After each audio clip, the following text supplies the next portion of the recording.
Are you assuming? So we go from now 80 miles per hour. 80 miles. Come on. Don't be late. Don't be late. We go full speed from now.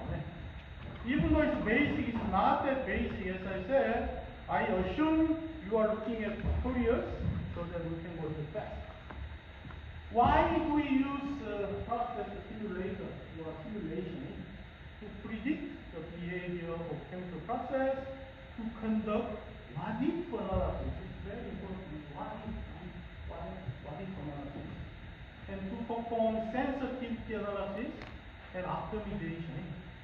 We can do this kind of analysis, optimization, okay, to design better actual chemical plant and eventually increase profitability. That's why we use process simulation.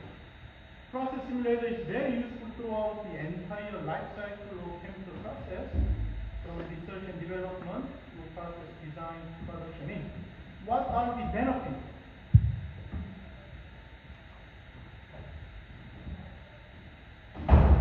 Clear? What are the benefits? We can do very accurate design specification, including plant configuration, information, and software produced or software-based mass and energy balances. We learn mass and energy balances. We do handy calculation. You don't have to worry about anymore. Software will calculate for you mass and energy balances. And multiple scenario analysis at a fraction of time and cost. That's the reason we use simulation, right? We can do multiple scenarios in a very short time, so very less cost. And we do process optimization to find the maximum performance points. And many tools are available to determine the key control variables and degree of operating stability. There are many benefits using process simulation. What we learn this semester, we learn very simple unit operation. This is called flash separation. Okay? Simply, we want to separate base operation. Very simple unit operation. We will learn this simple individual unit operation, for example, including separation process, heat exchange reactor, very important reactor. We will learn extraction process. We will learn like distillation column. We will learn this kind of unit operation. We connect this individual unit operation. Then finally, you will do group project, very similar to like this here. So during your group project, last 4 weeks of this semester, you are going to use Aspen to design and simulate something like this. This is benzene production facility. You will do maybe styrene production, dimethyl ether production. You will do different chemical process for your group project, but very similar like this. We learn very simple unit operation, one by one, then try to connect this simple unit operation to design and simulate all chemical production process facility. Yes? Great. How can we do that? First we have to understand Aspen. So when you learn Aspen, you can see some color-coded symbols. As long as you see blue color, it's like a check mark, that means required input is complete. Blue, it's okay. You see any yellow color, as you can see some warning sign. Sometimes we can ignore warning, or sometimes we have to take care of warnings. If you see red, whatever red color, half circle, or cross mark, that means something is not complete. Required input is not complete, while result is available with error. So as long as you see some red color, absolutely we need to fix it. So this color coded symbols. Okay? Performing Aspen plus simulation, there are a simple 5 procedures or 5 steps. The first step is specify chemical component of the process. So first step is specify component. second step, specify thermodynamic models or method. So specify thermodynamic method. Step 3, define process flow sheet. Step 4, specify component flow rate and the thermodynamic conditions of all feed stream. And then step 5, specify the operating conditions for the unit operation model. Those are big 5 steps. So let's look at step by step. So the first step is specify chemical component. Okay. So if I open aspen, let's try to go step by step. So I open aspen. Yes. And I asked you to look at tutorial. I show you one more time. If you go here, and if you go here,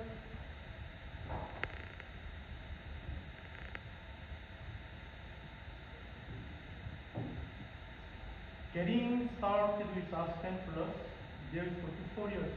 Yes.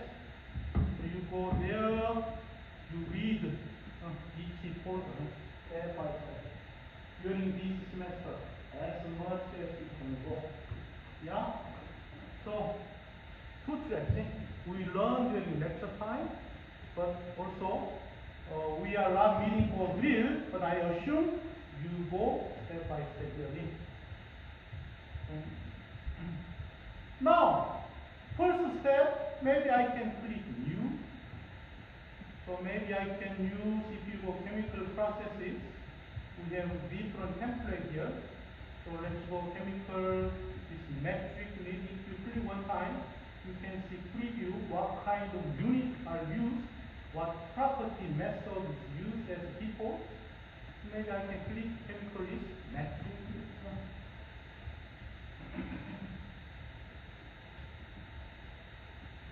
Some of you already familiar, but some of you never used it. So I go a little slow today, but from pretty soon we go full speed. So how can we specify component? I can use name. Maybe I can use acetone, and maybe I can click enter button. Right? You have to make sure you put some component ID or name, but you can only use 8 up to 8 characters, 8 letters. And then make sure you have true component name and check alias. Or you can use some abbreviation. Okay? For example, if I type NEK, let's see whether Aspen can find out. Okay, so you can use only 3 letters, NEK. The true, this component name is methyl ethyl ketone, but we can use 3 abbreviation. Or I can use maybe 1 hexane to find out. Let's see. Or I can use chemical structure itself. For example, methane. Let's see whether we can find out. Okay. Yeah. If you look at here, we put component ID, and there are types. So far we are using conventional, but if you look at type, there is drop-down arrow. There are many different solids, non-conventional, pseudo component, assay, polymer. So maybe we can try a little different.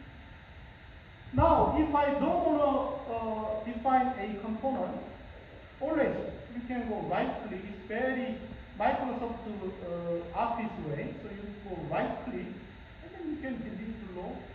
Simple. You can delete below. Yeah. If you check here, there is called enterprise database. So if you go here, enterprise database, there are many databases available for this Aspen software. If you look at selected database, there are 5 databases already selected. Those are default. What does that mean? If you don't do anything under this database, Aspen use this selected default database for any simulation. For this course, you don't have to worry about it. Those databases is enough for this course. But if you want to add some database, if you go here, there is called NIST database. National Institute of Standard and Technology, NIST. US-based interface. I want to use this database, then simply you can add to that database to select the database. Then that is this aspect whatever you want, may use this NIST database. But sometimes the software you are using in the computer lab may not have this database. So I don't know, but you can check. So as I said, in this course, you don't have to worry about any available database. The default database are enough. Now we have three components, but I strongly recommend you look at it as long as you define some component. Go to, if you look at, good. Three components. Now, what is the next step? If you look at, I forgot to mention about those 5 databases, where are they come from? Okay, how can I do this? This is a problem. It's okay. If you look at a slide available on Blackboard, give you some information. So those 5 default databases, for example, Aspen Plus version 8.8, that's what we are using, and Pure 32 database, primary component database in Aspen Plus. Those are 5 databases, okay, Aspen Plus basic version 88, Aqua, solid, inorganic. Second step, specify thermodynamic model. So let's go step 2. What we are doing here, we need to specify thermodynamic method. What does that mean? So we define the component so far. If you go here, this is the left side is for navigation tool, and then left bottom part is for simulation environment. We are working on properties environment now. So if you go here, as you can see on the method folder, we got some red color, means we need to take care of it. Okay, so you click method, go to specification. Now, the second step is to specify thermodynamic method. What does that mean? If you look at here, there is for method, there are many different thermodynamic property methods. In this case, the default is NRPL. So as you can see, there is what kind of method? We are familiar with ideal method. IATWS is a sim table. NRPL and NRPL variations. What does NRPL mean? It's a non-random two liquid property method. And if you look at here, Peng-Robinson method, this one is equation of state-based method, simply based on ideal test law, and then it is variations. Peng-Robinson, those are people's last name. They developed some equations to find out thermodynamic properties. And if you look at here, SRK method, solid method, unit fact method, oh my goodness, what are those? Okay. If you are curious, what are those? Maybe you can go help, and there's for help. Maybe I can search. Maybe let's look at unit fact method. If you are curious, unit fact, what is it?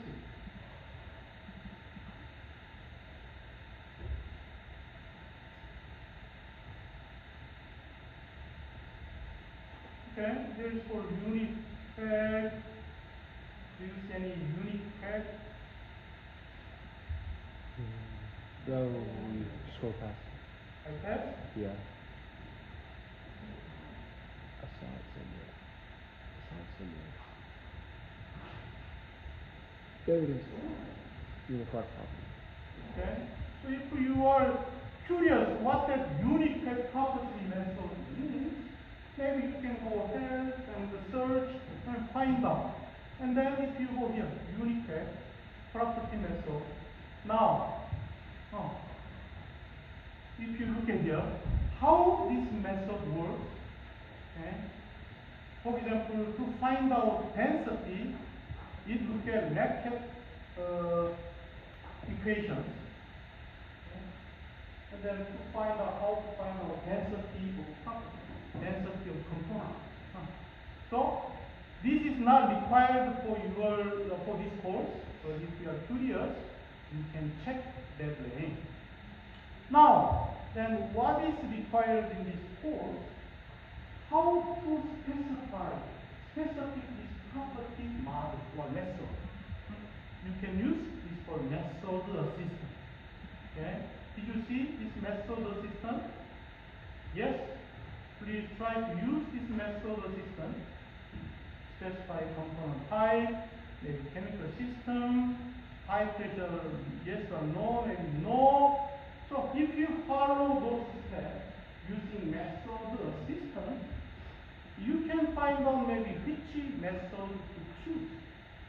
So this Aspen method assistant suggests to use activity coefficient based method such as NRTL, Wilson, Unipack, Unipack. For this component we defined. We defined acetone, MEK1 hexane. We defined this component. Based on those components, this method assistant recommend activity coefficient based property method. What is the activity coefficient?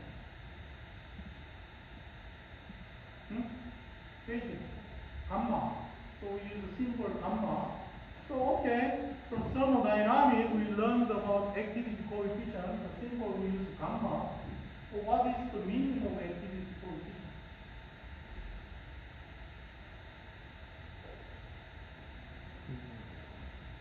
Nobody? Anyone? No. Since you're looking at me.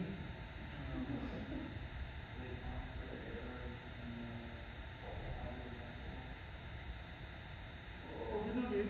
So you mentioned ideal gas law. Who else? Anyone else? Activity coefficient. Gamma. Ratio of liquid component and vapor component. No.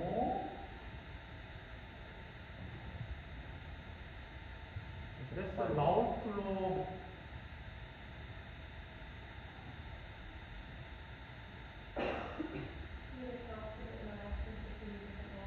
Wonderful, getting closer. Yes. So, oh yeah, yeah.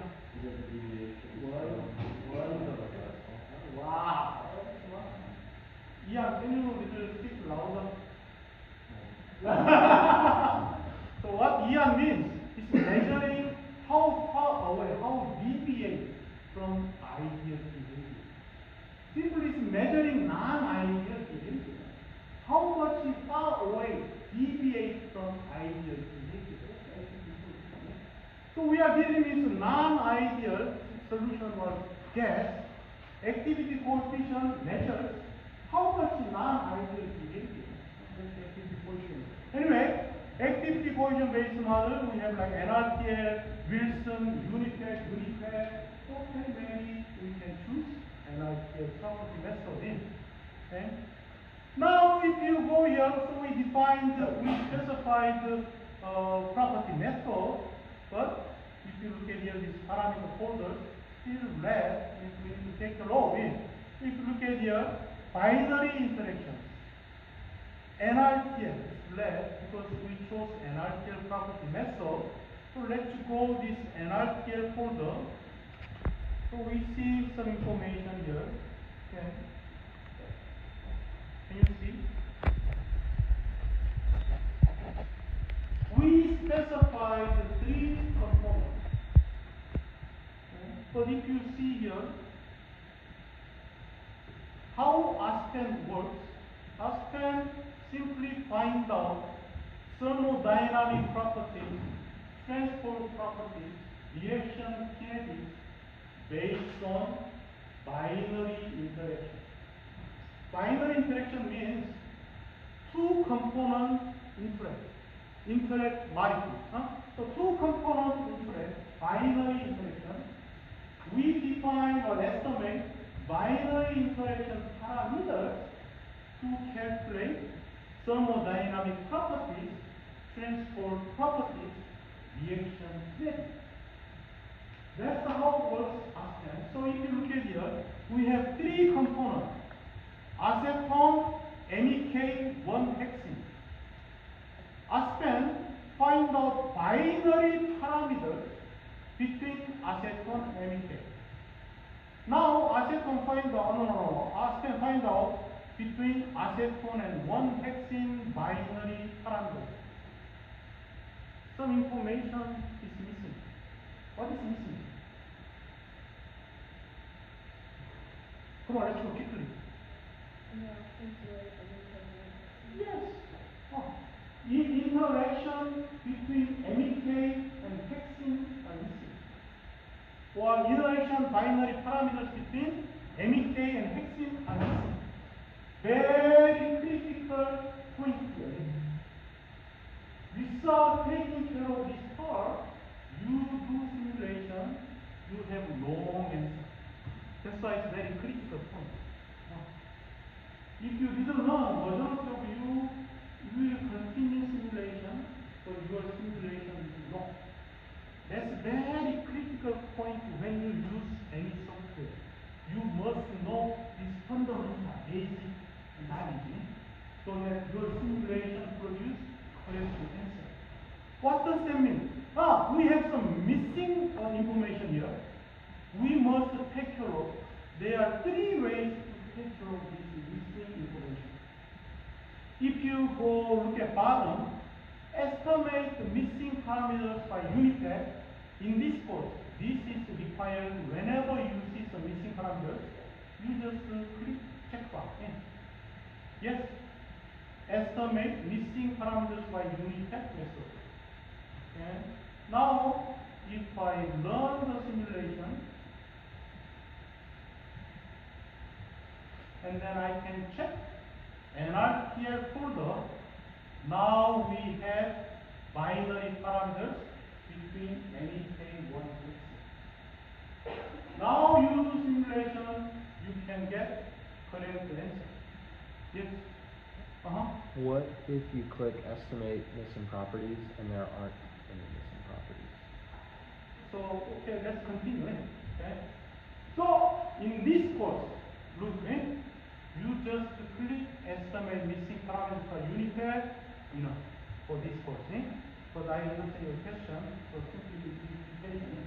Now, if you look at here, if we click this button, if you look at source, the first two column source, we have Aspen Plus version 8.8, vapor liquid equilibrium, ideal gas. Some data banks are used to find out those parameters. But if you look at third column, it calls RPCS, regression property constant estimation system. So Aspen has a tool to estimate missing parameters. What tool is called PCES tool?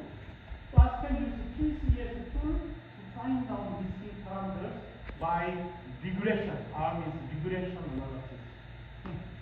That's how we find out missing parameters. So it's a very critical step. Do not forget. Yes?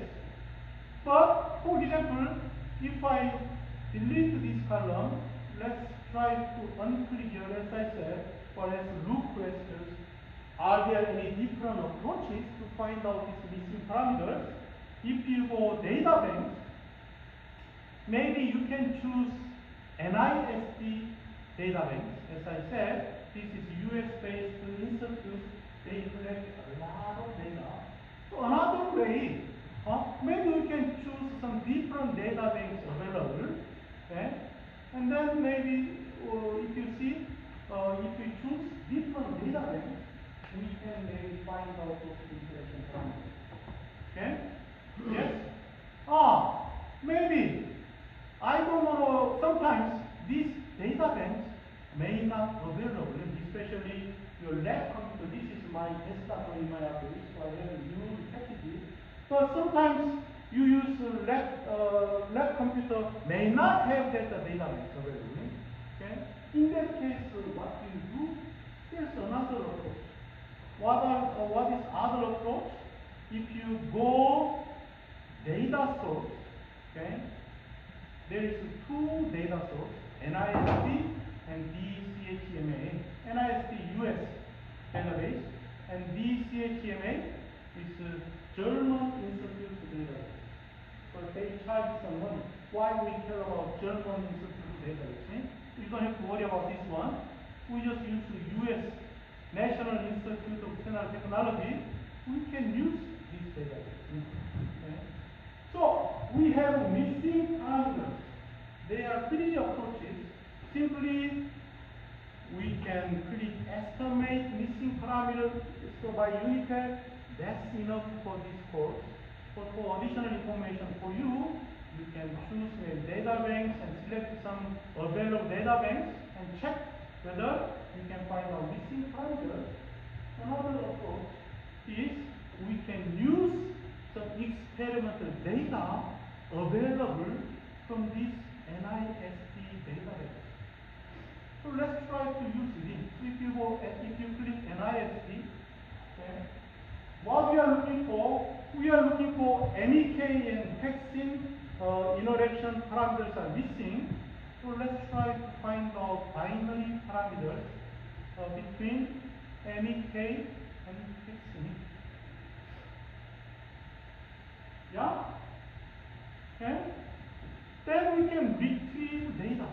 Simply, we are retrieving data from NIST database. Okay? So if we retrieve data, we got some database, especially we are interested in vapor liquid equilibrium data. So if you look at here, azeotropic data, binary data, excess enthalpy data, we are interested in binary vapor liquid equilibrium data, which is this data. So if you click the binary BLE data, there are 11 data points are available. And who found out? They found out from 1967 publication. You can see those authors, they did some experimental work between MEK and one vaccine. So they do some experimental work to find out some properties of this MEK1 vaccine mixture. Simply, we are going to use this information, okay, which is available on the NIST data source. Okay, so can we save data? You can save the data here. So I can save data. Okay. If you click OK, now you can see in the navigation pane on the data folder, we saved that experimental data available on the NIST data. You right click here, maybe you can rename, doesn't matter. You know, not be afraid of right clicking. You right click, a lot of functions are available. So that we can use this data retrieved from experimental data available NIST data source. Okay, you are so far so good? Yes? Now, since we have data saved here, how can we use? We can do regression analysis. We saved the experimental data. Can we do some analysis? Then we can do regression analysis. If you look at learn mode, so far it's called analysis mode. Estimation is when we click the checkbox, estimate missing parameters by Unitech estimation, or we can do regression analysis. Yes? So let's go regression. Now we can click new. We define ID, data regression -1. I'm okay with that. Okay. If you come to this page, there are two calculation types. evaluation and regression. Okay? Let's look at evaluation. This is your homework question. Yeah? This is how you have to do homework. So let's look at it first, evaluation. Data set, we saved data set from 1967 experimental work. So we choose the data set. Okay? Now, can I reset maybe? Why not? Can I run this simulation? Okay, data regression completed. Yes. So if you go data regression -1, that's what we define. If you go result, you don't have to worry about what if you look at evaluation tab. Maybe you can look at this RRMSE. It's called relative or residual root mean square error. Usually this number, you don't pay attention, it's less than 10. This is good data. But anyway, what we want to look at it, maybe we can look at it estimated. So follow my mouse cursor, go to plot. There's a plot available at the result. We can look at it estimated versus experimental. So if I click this plot, and we can see maybe one vaccine vapor composition, you can see some chart. Can you see?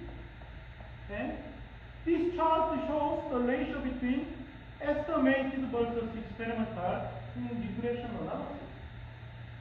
So as you can see, if this straight line is estimated, as I said, Aspen used PCS to estimate parameters. This dotted is from experimental data. And then what you can check the goodness of fit because it's regression analysis. And according to the RR residual square mean error means 210, it doesn't maximum.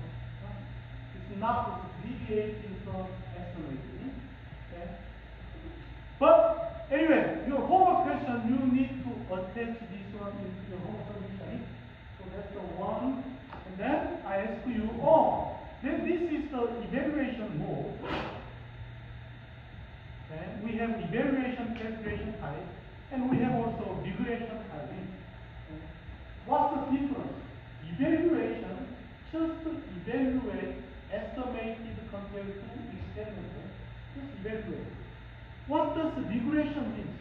Regression try to use that goodness of fit, try to more make try to reduce that square error so that we can make more good estimation. That's what the regression calculation type is. So maybe we can use the regression type. Okay? So as long as you click regression, we need to put more information. It's called parameters. So it's called parameters. Okay? We are looking for binary parameters. We are using NRTL property method. We have two elements. So first is MEK. Second is one hexene. Okay. Because we have two components, usually you may need to do twice. So let me see. NRTL. No NRTL. Okay. Interesting. Only one time, no problem. So that's okay. Whatever you think. Okay. I will reset since I changed some settings. And let's look at other. Okay. Well, anyway, regression completed. So I can look at the results. If you look at sum of squares, you can see RRMSE value. As I said, this one less than 10. It's a goodness of fit. So if you go plot, you can check estimated versus experimental. And I can check same thing, one hexene vapor composition. And you can see more evaluated and experimental. After you do regression, what we are looking for here, actually we are looking for binary interaction parameters. Huh? So if you go on the binary interaction parameters, NRTF, make sure we found out some parameters here. Binary interaction parameters.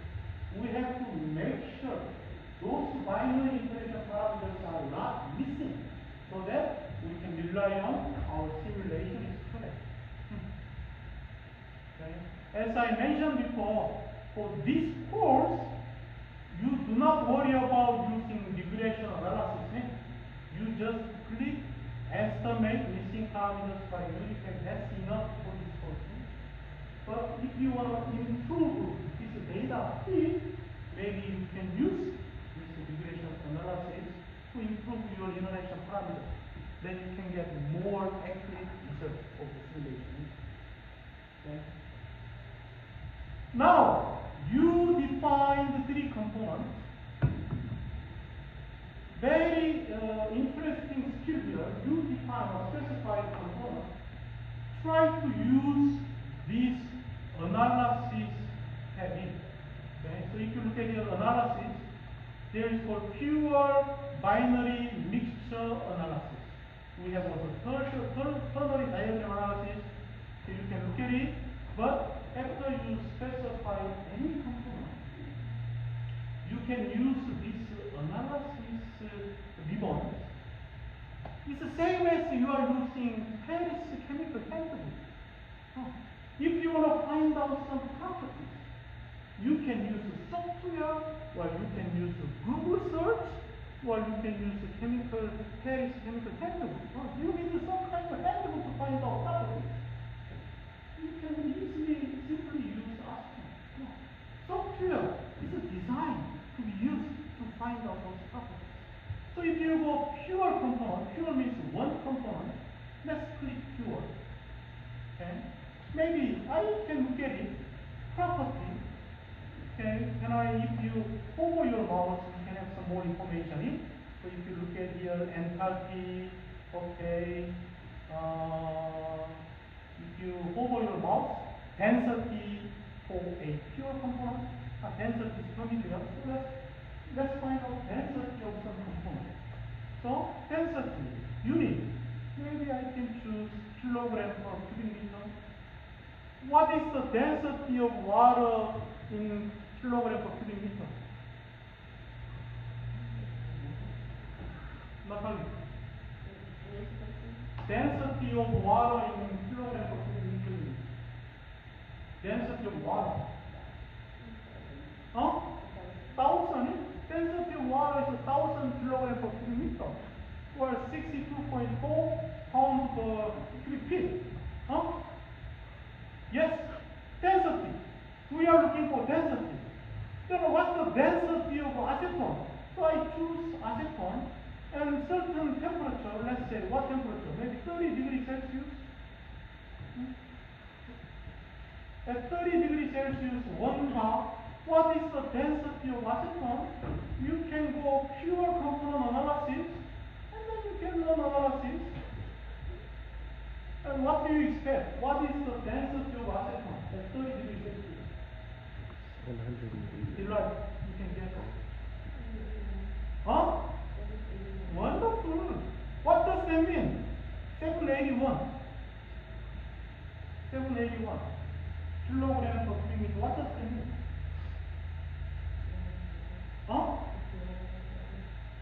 It's lighter than water. That's what it means. Water was 1,000. Acetone density is 781. Lighter than water. Yes? That's what the pure component analysis is. You can do any analysis. I said, if I go here, if you click drop down arrow, there are many properties available. I just showed you density. Okay, you want to see viscosity, you want to see fugacity, or you want to look at it, heat capacity. You can find out all properties here. At certain temperature and pressure. Weston, let's look at it binary. What do you think this binary means? Is it comparing like the binary interactions between the two not binary interaction parameters in this case, but this is the analysis of two mixture. That's called binary. Okay, I want to do analysis of two component mixture. Then you use binary. How about the mixture? What's the difference binary and mixture?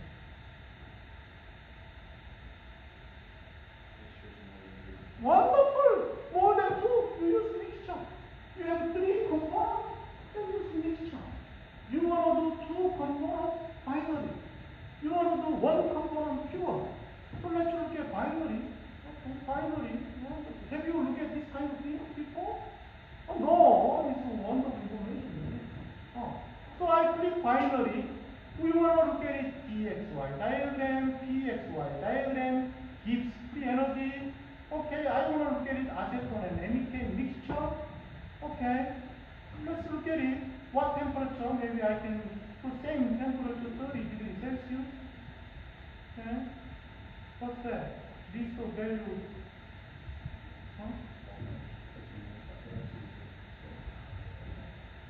I think it has to be 0.5 if you're trying to do. This oil I am compound I was into the temperature. Where is temperature?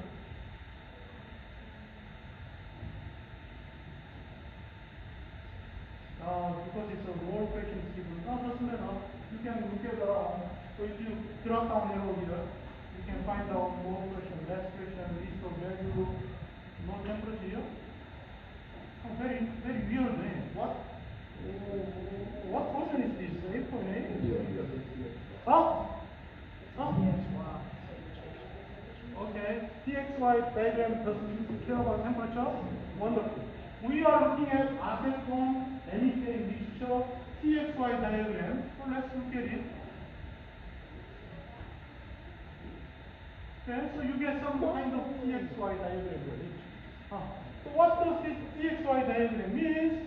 Okay, y-axis as a function of temperature shows liquid vapor mole fraction of acetone. TXY diagram. X is liquid, Y is vapor, liquid vapor mole fraction as a function of temperature. TXY diagram. Have you seen this kind of diagram? Yeah, of course. Eh? Then you know this TXY diagram. Then how about this green line? What does that mean, green line? What do you call? Oh, let's go quickly, we're going to time. Vapor. Huh? The vapor. So above is vapor phase. What do you call this green line?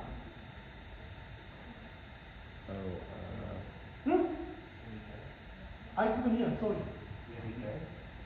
MEK? No. TXY diagram. We are talking about vapor liquid. Dew point.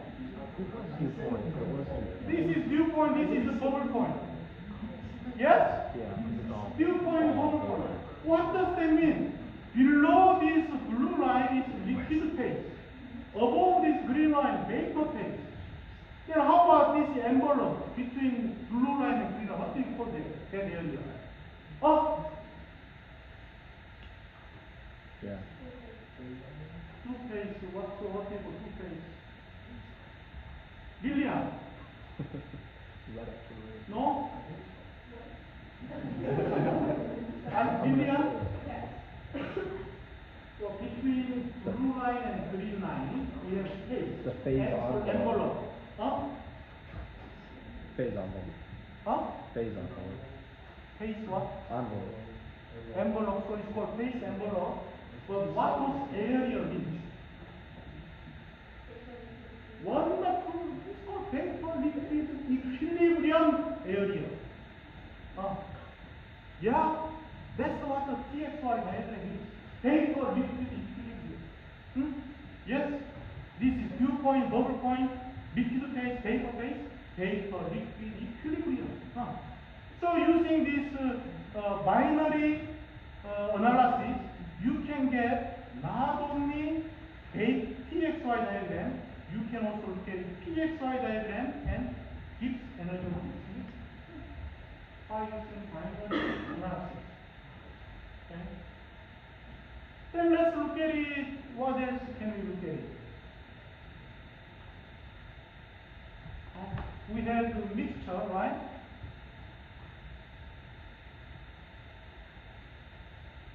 So if you go here, we look at it pure binary, let's show mixture.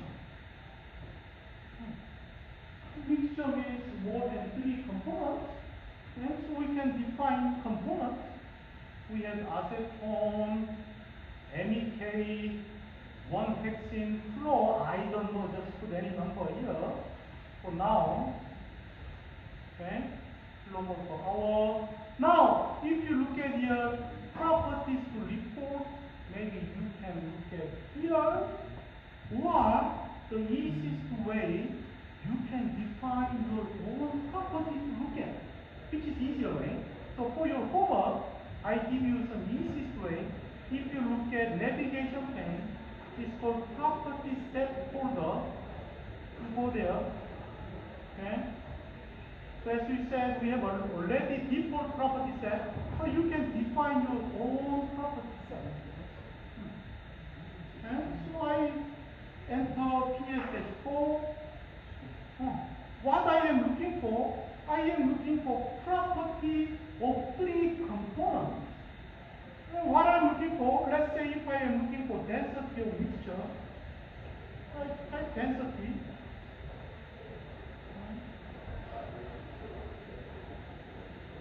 Density mixture. Maybe you can add that one. I want to look at it. Now we are familiar with viscosity. Let's look at viscosity. Viscosity of these 3 components. Viscosity mixture.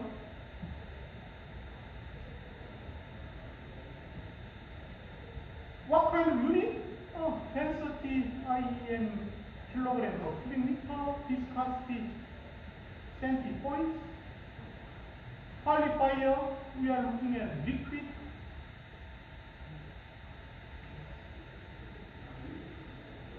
Let's look at it. Now, we define PS-4 property, or we can choose this PS-4 property.